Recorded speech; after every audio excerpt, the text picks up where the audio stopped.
जनी निंद्यते सर्व सोडून द्यावे. याचा पालकत्वामध्ये काय उपयोग?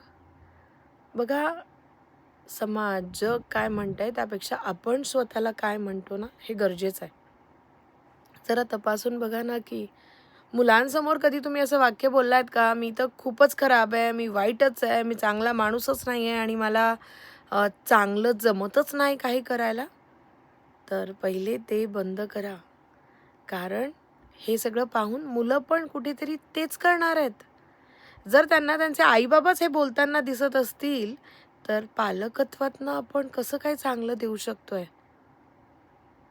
हा व्हिडिओ आल्यावर ना जरा स्वतःशी प्रामाणिकपणे बोला आणि असं समजा की हा व्हिडिओ फक्त एवढ्यासाठी आलाय की ते आजपासनं आणि आत्तापासनं बंद. कारण जगातल्या प्रत्येक आई-बाबांना ना आपल्या मुलाचं चांगलं पाहायचं आहे. मग असं तुम्ही वागू नका ना ज्यातनं पाहून त्याचं पण वाईट होईल. विचार करा, काळजी घ्या. Happy parenting.